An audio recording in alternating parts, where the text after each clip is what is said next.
Langit pagi itu masih redup ketika Rangga membuka matanya. Udara dingin masuk lewat celah dinding rumah kayu mereka yang sederhana. Tanpa banyak suara, bocah 9 tahun itu bangun, melipat selimut, dan menuju dapur. Ibunya masih tertidur. Rangga tidak membangunkannya. Ia hanya duduk di lantai, menunggu dengan sabar seperti biasanya. Rangga bukan anak yang banyak bicara, tapi semua orang tahu kalau dia anak yang baik. Di kampung, orang-orang mengenalnya sebagai anak yang sopan, rajin membantu, dan tidak pernah membantah ibunya. Meskipun usianya masih kecil, ada keteguhan di matanya, sebuah kedewasaan yang tumbuh lebih cepat dari teman-teman seusianya. Hidup mereka tidak mudah.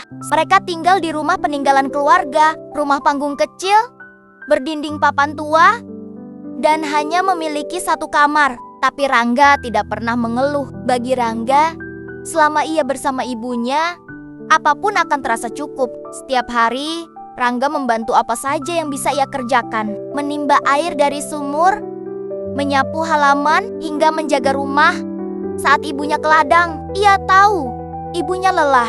Ia tahu ada beban di pundak ibunya yang tidak bisa dilihat orang lain. Maka Rangga dengan caranya sendiri mencoba menjadi cahaya di hari-hari ibunya yang kelabu.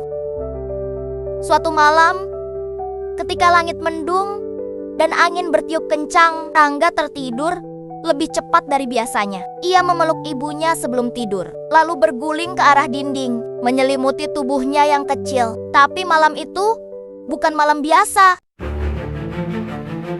Sekitar pukul 3 dini hari, suara benda jatuh membangunkan mereka. Seorang pria mencurigakan masuk ke dalam rumah. Pria itu bukan orang asing. Ia tetangga kampung. Tapi malam itu, ia datang bukan untuk bertamu. Ia datang membawa niat jahat. Ia menyerang sang ibu, mencoba merenggut kehormatan dan keselamatannya. Ibunya menjerit dalam kegelapan. Ia melawan sebisanya. Ia berteriak kepada Rangga untuk lari, menyuruh anaknya menyelamatkan diri. Tapi Rangga tidak pergi. Ia berlari ke arah ibunya. Ia tidak membawa senjata. Ia hanya membawa keberanian dan cinta yang tidak bisa diukur oleh logika. Dengan tangan kosong, Rangga mencoba menarik, menendang, mendorong pelaku. Ia melawan dengan seluruh tenaga kecilnya. Tapi pelaku kejam itu membawa parang. Dan malam itu, keberanian harus dibayar mahal. Rangga dibacok. Tubuhnya roboh di lantai. Rumah yang basah oleh darah dan air. Hujan yang masuk dari atap yang bocor. Tapi sang ibu selamat. Ia berhasil kabur dan meminta pertolongan warga.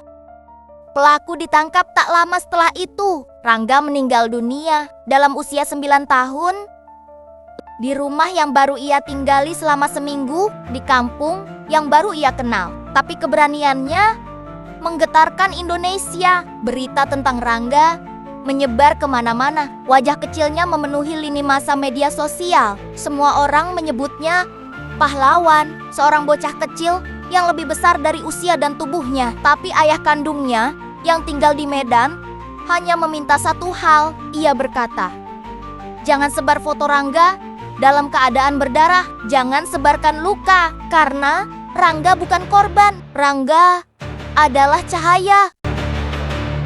Kini, rumah itu kembali sepi. Tak ada lagi suara tawa kecil yang berlarian di sore hari. Tak ada lagi pelukan hangat saat pagi. Tapi sang ibu tahu Rangga belum benar-benar pergi. Kadang saat subuh tiba, ia masih mendengar suara langkah kecil di lantai kayu. Kadang saat angin bertiup pelan, ia merasa tangan kecil itu masih menggenggam tangannya. Rangga telah pergi, tapi keberaniannya tinggal. Dalam ingatan, dalam doa, dalam hati ibunya yang kini sendiri, dan dalam hati jutaan orang yang mengenangnya, meski tak pernah mengenalnya. Karena cinta tidak selalu datang dari orang dewasa. Kadang, cinta terbesar justru datang dari anak kecil yang memilih tinggal saat bisa lari, yang memilih bertahan saat semua menyuruhnya pergi. Dan Rangga adalah cinta itu.